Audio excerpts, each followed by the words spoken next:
He didn't even raise his voice at first, just stared across the conference table, lips curling like he'd been waiting for this moment all morning. "Apologize to my son or you're done here." The words hung in the air, sharp enough to cut through the fluorescent hum. I looked around. 15 people from finance, 3 from audit, 2 interns. Every one of them froze. You could practically hear the coffee cup stop midair. His son, Nathan, sat to his right, fresh out of grad school, perfect hair, confidence of someone who'd never once been told no. He smirked, tapping a pen against the report I'd spent 2 weeks cleaning up after his errors. I didn't respond. I'd learned long ago that silence has a weight of its own. The CFO, Richard Holt, leaned forward. Well, I met his eyes. For what exactly?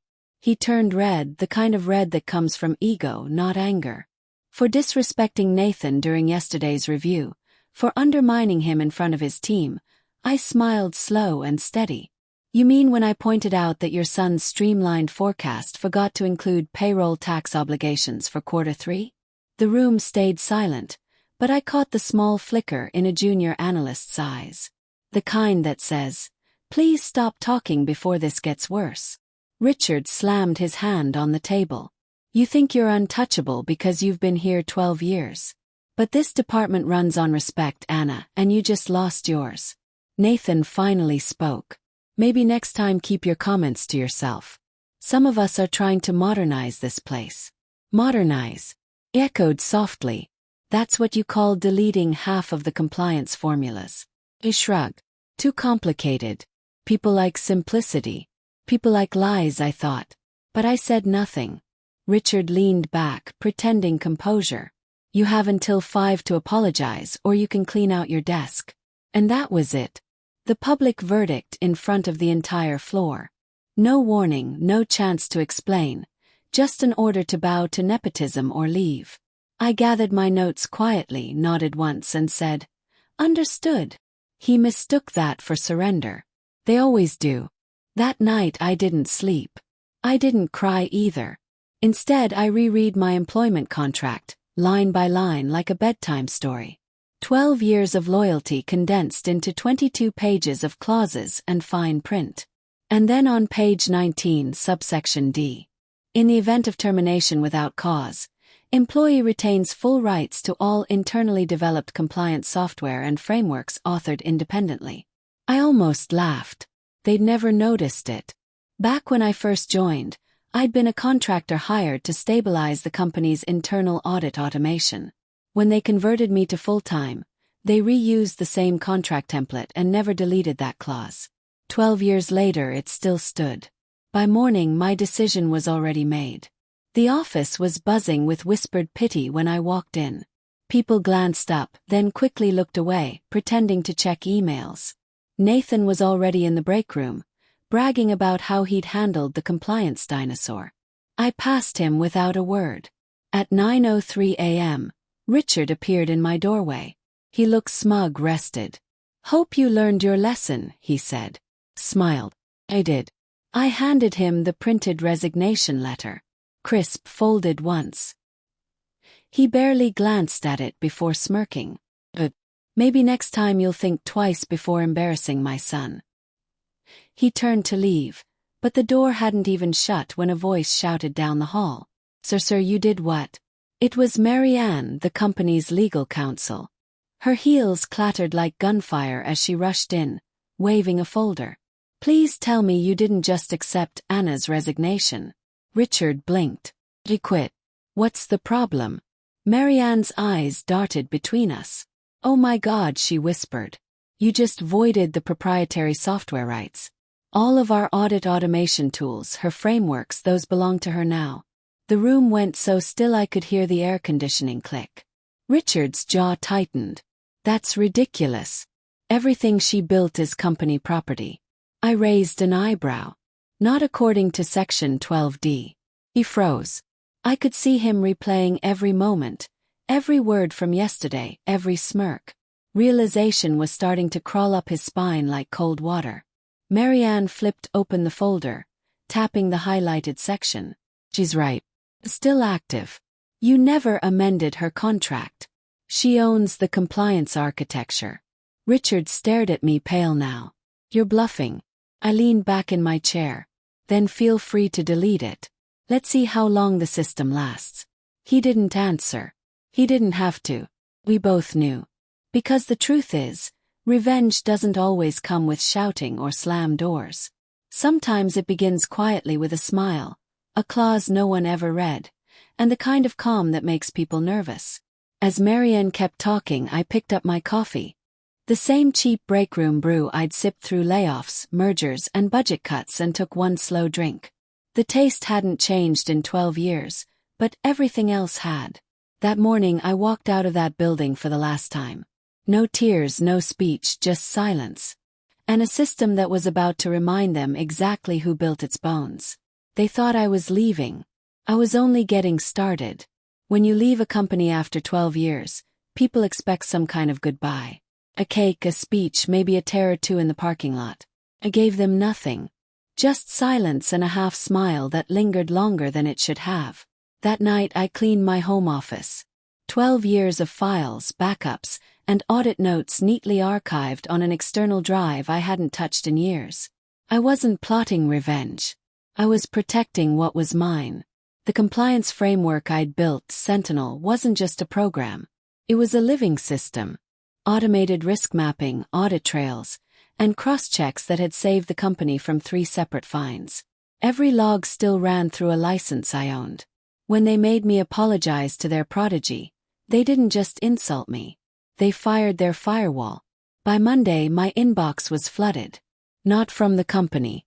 Those accounts had been deactivated, but from old colleagues using personal emails. Anna, something's off. The audit console is blank. Can you check the validation tool? It's crashing. I didn't respond. They'd figure it out eventually. At 10:43 a.m. my phone buzzed. Unknown number. I let it go to voicemail. A few minutes later I listened. Anna, it's Marianne. Please call me back. Urgent. Her tone wasn't angry anymore. It was scared. By noon, the rumors had reached me through LinkedIn messages and quiet text threads. The quarterly compliance sync had failed mid-meeting. Nathan's fancy streamlined dashboard was displaying red error codes instead of financial metrics. The CFO had apparently lost his composure in front of the board. Few analysts messaged me privately. Did you do something? I didn't answer because the truth was I hadn't done anything yet. See, Sentinel wasn't vindictive. It was obedient. It was built to follow one simple rule. Maintain operational integrity unless license ownership changes. When Richard accepted my resignation without legal transfer, the system automatically entered restricted mode. That meant read-only access, no updates, no exports, no external syncing. In plain English, frozen. It wasn't revenge. It was protocol. Around 2 p.m., Marianne called again. Picked up this time. Anna, we need to talk, she said quickly. The system locked everyone out. The license is reading owner authorization required. It says your credentials are still listed as primary. I sipped my tea. That's correct. She exhaled. Can we meet? Maybe we can negotiate a handover. I'm not unreasonable, I said softly. But I'm not a fool either. You and I both know that framework is my intellectual property. I understand, she said carefully. But the CFO, he's saying you intentionally sabotaged. Cut her off. Marianne, don't finish that sentence. You know exactly how Sentinel works. It followed its license clause. They triggered it themselves. She hesitated. Can you at least help us restore read access? The audit committee is panicking. There's a board review tomorrow. Send me the request in writing. I said. There was a long pause before she replied. You really built a fortress, didn't you? No, I said I built accountability. That evening, I went for a walk near the river, trying to clear my head. For the first time in months, I didn't feel small. Felt still. When people think of revenge, they picture chaos. Lawsuits, screaming matches, shattered glass. Mine was quieter. It lived in the fine print no one read in the lines of code they dismissed as legacy junk. Around 8, my phone buzzed again. A message from one of my former interns, Leah. They're saying the board called an emergency session. Nathan can't recover the audit reports. Richard's blaming it. People are terrified. I typed one word back. Expected. By morning, things had escalated. The company's quarterly investor presentation was due in 3 hours. The financial data, every number tied to risk and compliance, was locked. I didn't need to be in the building to imagine the panic. The same interns who once fetched coffee were now fielding calls from executives who suddenly couldn't open files. At 9:07 a.m., Marianne called again. Anna, please. The CFO is well, he's not doing well.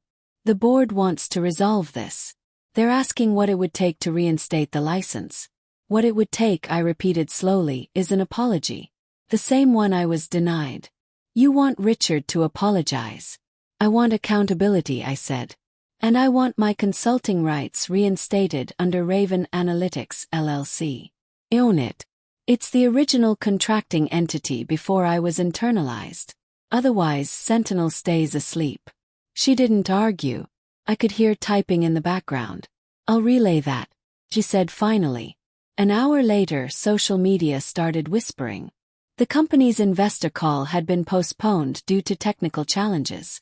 Stock dipped 4% before lunch, and then at 2:16 p.m. my phone lit up again. Private number. Anna. Richard's voice cracked through the line. Let's talk. Course, I said. Just remember. You're the one who wanted a public lesson. He didn't answer right away. I could almost hear him swallow his pride through the static. When he finally spoke, his voice was lower. We'll fix this. Just tell me what you need. Smiled. Because this isn't about breaking your company. It's about reminding it who built the walls that keep it standing. And for the first time since he'd humiliated me, he said the words I never thought I'd hear. Sorry. But I wasn't done yet.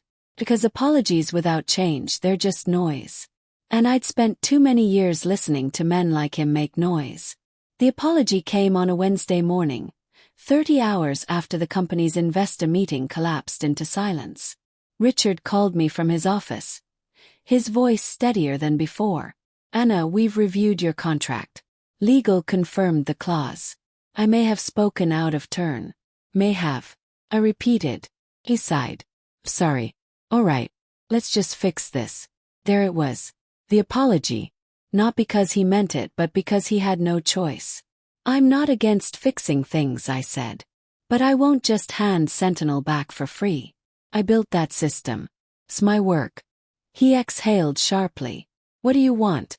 I want recognition, consulting rights, and a clean exit package retroactive to the date of my resignation. There was a pause. You're holding us hostage, Anna. I almost laughed. No, Richard. I'm holding you accountable.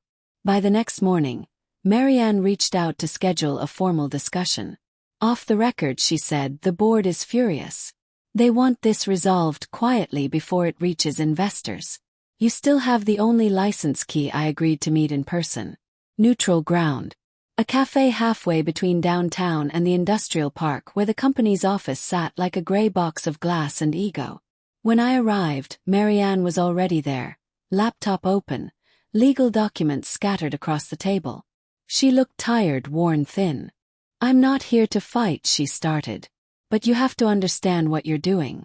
Locking an entire compliance system has consequences. What I did, I said calmly, was follow procedure. The license reverted to me because of Richard's decision. The system isn't locked out of spite. It's locked because the terms changed. She rubbed her forehead. The board won't see it that way. The board can read, I said. Clause 12D has been there since day one. Marianne stared at me for a long moment. Do you know why they're really panicking? I shook my head. Because the SEC is requesting an audit review from your system. They can't generate it without your credentials. If we miss that deadline, she didn't finish the sentence. She didn't have to. Leaned back. Then it seems we both have incentive to resolve this quickly. She nodded, typing something into her laptop. Here's the proposal. You'll be rehired as a consultant under Raven Analytics, LLC. Independent status, full control of your framework, compensation, triple your previous salary, retroactive benefits included. In return, you'll restore system access and provide operational continuity. I read the offer slowly. It was more than I expected. Too generous almost. What's the catch? Yes. Marianne smiled thinly. No catch. Just a confidentiality clause. They don't want the story getting out. Close the laptop. Tell them to remove that line. I'm not interested in silence anymore. That night, my phone buzzed with messages from old coworkers. Word had spread. They all wanted to know if it was true, that I had negotiated my way back, that the CFO had been forced to bend. I didn't answer anyone. Not yet. Instead, I sat at my desk, sipping coffee gone cold, staring at the dormant code window on my screen. Sentinel's interface glowed faintly in standby mode. Its heartbeat, a pulsing blue light, still waiting. I'd spent years building that system line by line, from hotel rooms and late-night audits through every merger and rebrand. It wasn't just data. It was memory. My memory. And now they wanted it back. Pretending they suddenly cared about collaboration, I reopened the contract draft and added one final clause of my own. Raven Analytics reserves full rights to system updates, derivative frameworks, and adaptive integrations created after reinstatement. Any breach of contract or interference with proprietary code will result in immediate license termination without notice. They wanted my system. Fine, but I was making sure they could never erase me again. The next morning, Marianne called to confirm they accepted. Everything's signed. They've wired your consulting fee. You'll receive system access requests from it within the hour. I thanked her, though I could hear the tension still in her voice. Richard isn't happy, she said quietly. He feels humiliated. He should, I replied. He forgot who built the walls he stands in. When I logged into Sentinel again, it felt like opening a vault that had been sealed for years. Everything was there. Logs, audit trails, compliance maps, all intact. I could have restored full functionality instantly, but I didn't. Not yet. I wanted them to feel the weight of what they'd taken for granted. So, I initiated a gradual reactivation. System by system, server by server. Each required my manual authorization. It would take days, maybe a week, just long enough for them to think about what respect really costs. At 11:04 a.m., a Slack message popped up. Nathan. Hey, Anna. Guess we're working together again. No hard feelings, right? I stared at the screen for a long moment before typing. Hard feelings fade. Consequences don't. He didn't reply. That evening, Marian called one last time. The board signed the final agreement. You're officially reinstated as a consultant. Congratulations. But I didn't feel victorious. I felt resolved. Because sometimes justice isn't about revenge or money. It's about correction, about balance, about making sure the people who thought you were disposable finally understand that competence has a backbone. Before I shut my laptop, I opened Sentinel's admin console one last time. The system hummed to life, every line of code like an old friend waking up. At the bottom of the dashboard, a new message appeared automatically, something I'd programmed years ago for moments like this. Integrity is not what you preach. It's what remains when power fades. Smiled. For once, the system and I were perfectly aligned. When I walked back into the office a week later, the building looked exactly the same. Glass walls, gray carpets, that same faint smell of burnt coffee and old toner. But something had shifted. Conversation stopped when I passed. Eyes followed me like I was a ghost returning to claim unfinished business. I wasn't there as an employee anymore. My badge now read consultant, and everyone knew what that meant. Untouchable. Richard didn't greet me. He didn't even look at me when I entered the meeting room. Nathan sat across the table pretending to check his phone, but the tremor in his hand gave him away. Marianne began briskly, voice steady but careful. We've restored all primary systems. Anna has agreed to assist with a full audit reconciliation before the external review next month. I nodded once. That's correct. I'll be overseeing integrity checks on Sentinel's restored modules. All access changes will go through me. Richard finally looked up. We just need you to make sure it's stable, he said coldly. No surprises. Smiled. Stability depends on how much you've changed since I left. He didn't respond. The first few days were quiet. Too quiet. Most of the staff avoided direct eye contact.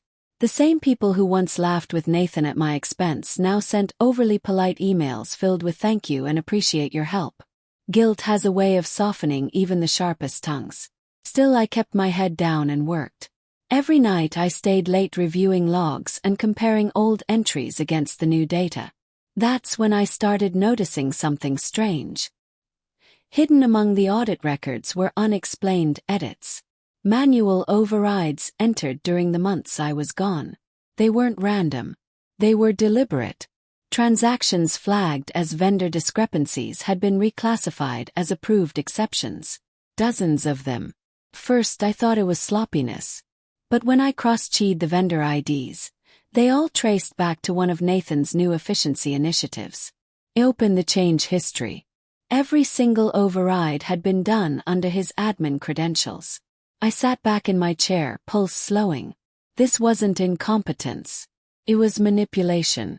The next morning I walked into Marianne's office. She looked exhausted, surrounded by folders and coffee cups. "Do you have a minute?" I asked. She gestured to the chair. "Always. What's going on?" I slid a printed report across her desk. "I found these in the audit logs. Unauthorized modifications, all tied to Nathan Hole." She frowned, scanning the pages. "Are you sure these weren't system errors from the license transfer?" "I'm sure," I said. "These are manual entries. Look at the timestamps. Each done after 11 p.m. That's not batch automation. That's human." Her expression changed. "If these are what I think they are, the SEC could see this as data tampering." "Exactly," I said quietly. "And Richard has no idea." She leaned back, rubbing her temples. "Anna, this could destroy them." I didn't answer. She already knew where my thoughts were going. That afternoon I was scheduled for a status update meeting with Richard and Nathan. The room felt colder than usual, the air heavy with unspoken tension. Richard started stiffly. "How's the system performing?" "Flawlessly," I said. "But there's something you should see." I turned my laptop toward them, displaying the audit trail on the screen. A neat timeline of every manual edit, every reclassification, each bearing Nathan's digital signature. Nathan's smirk disappeared. "That's not what it looks like." Richard blinked. "Nathan, what is this?" "Probably test data." He stammered. "You know how these systems can glitch." "Glitches don't log user IDs," I said calmly. "These were intentional." Richard's face went pale. "You're saying my son falsified audit data?" "I'm saying your son altered regulated financial records," I replied. "And the timestamps prove it." Nathan stood abruptly, chair scraping the floor. "You're just trying to get back at me." I didn't raise my voice. "I don't need revenge, Nathan. I have proof," he stormed out, muttering something under his breath. But Richard stayed seated, staring at the screen. His jaw tightened, his fingers trembling slightly on the table. Finally he whispered, "How bad is it?" "Bad," I said. "Enough to trigger an investigation if anyone outside finds out." He closed his eyes. "Can you fix it?" "Not without leaving a trace," I replied. "And not without breaking the law myself." Richard looked up, defeated. "Then what do we do?" I leaned forward, lowering my voice. "You do what you should have done from the beginning. Tell the truth and let me clean it up properly." He stared at me for a long time. Then quietly he nodded. That night, I stayed in the office long after everyone else left. The building hummed with low fluorescent light, the kind of silence that feels alive. I opened Sentinel one last time, locking Nathan's credentials and preserving the logs in a separate encrypted archive. Not to destroy him but to protect myself. When I finally shut down my computer, it was past midnight.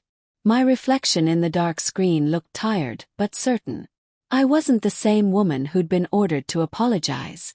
I was the one they now relied on to save them. And maybe that was the sweetest revenge of all. Watching the people who once dismissed you realize that the foundation they tried to bury you under was the very ground keeping them from collapsing.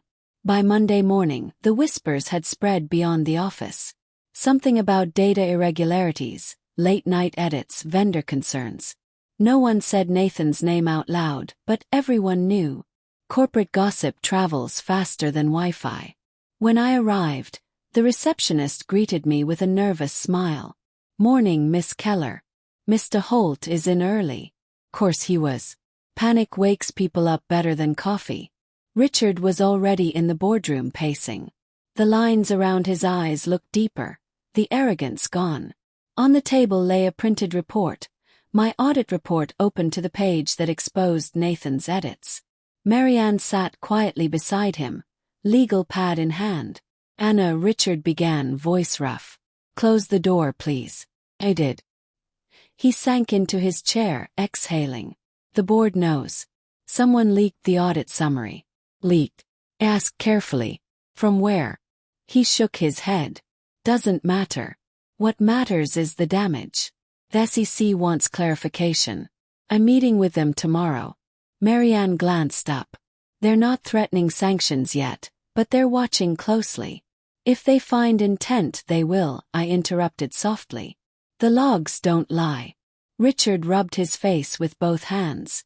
"Nathan swears it was an oversight." I leaned forward. "Oversight doesn't explain deliberate overrides." His voice cracked. "He's my son, Anna." He nodded. "And this is your company. You'll have to choose which one you're willing to lose." Silence filled the room.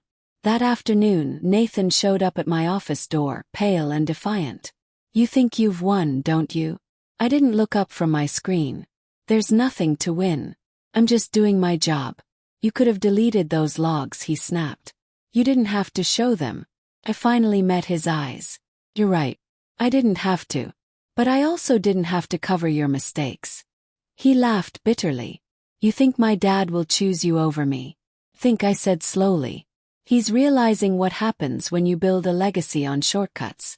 For a moment, the confidence drained from his face, replaced by something almost human.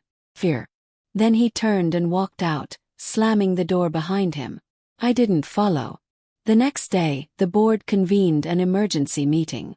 I wasn't supposed to be there, but Marianne insisted I attend as technical advisor. When I entered, the tension was thick enough to taste. Richard sat at the head of the table. Nathan was beside him, eyes down. Across from them were 7 board members and a representative from the external audit firm. The chairwoman spoke first. "We've reviewed the preliminary findings. It's clear that unauthorized changes were made to financial audit data. Miss Keller, can you confirm that these edits were performed using Mr. Nathan Holt's credentials?" He nodded. "Yes, ma'am. Every entry is time-stamped, verified, and backed up across 3 independent logs." Nathan shifted in his seat. "It was a trial process. We were testing a faster classification method." The chairwoman didn't blink. "Testing without documentation, without authorization, and within a regulated system." Richard tried to interject, but she raised a hand. "Mr. Holt, your leadership allowed this to occur. That's a failure of oversight." He went silent. Kept my tone neutral. "I've already prepared a restoration plan to correct the discrepancies. It'll take 2 weeks, but it's recoverable." The chairwoman nodded. "We appreciate your diligence, Miss Keller. As for Mr. Nathan Hole, the board will deliberate on disciplinary action." Nathan's eyes darted to his father. "Dad, say something." But Richard didn't. He just stared at the table, shoulders heavy. After the meeting, Marianne caught up with me in the hallway. "You handled that well," she said quietly. "They'll likely remove Nathan from his role. Richard may step down too." "I didn't want this," I said. "I know," she replied. "But sometimes integrity looks like betrayal to the wrong people." Her words stayed with me. 2 weeks later, the system was stable again. Sentinel purred quietly, its metrics flawless. I'd completed the restoration ahead of schedule, delivered the report, and finalized my consulting payout. On my last day, Richard came to find me. He looked older, defeated, but his voice was softer than I'd ever heard it. "I wanted to thank you," he said. "You saved this company even after what I did." "I didn't save it," I said. "I just stopped it from collapsing under its own lies." He nodded slowly. "Nathan's resigned. The board's making it official next week. He's angry, but maybe it's what he needs." I didn't answer. Some lessons cost what they should. He cleared his throat. "There's one more thing. The board wants to offer you the role of compliance director. Full authority. No more consultants above you." For a moment I just looked at him. 12 years ago, I'd have said yes without hesitation. "But now I appreciate it," I said gently. "But I've built enough foundations for other people. It's time I build something for myself." He nodded again, understanding more than he wanted to. "Good luck, Anna." That evening, I walked out of the building for the second last time. The sunset hit the glass panels, turning the office gold for a moment before fading back to gray. My phone buzzed. A message from Marianne. "You did the right thing. Proud of you." I smiled faintly, then deleted it. Because this wasn't about pride. It was about peace. People like Richard and Nathan will keep rebuilding their towers, patching cracks they can't see. But I'd learned something they never would. Power doesn't come from titles or threats. Comes from knowing you can walk away. And the system still remembers your name. As I reached the street, I looked back once. The building stood quiet, humming with the same electricity I'd once kept alive. Then I turned and walked toward the city lights. Not as an employee, not as a victim, as the architect of my own ending.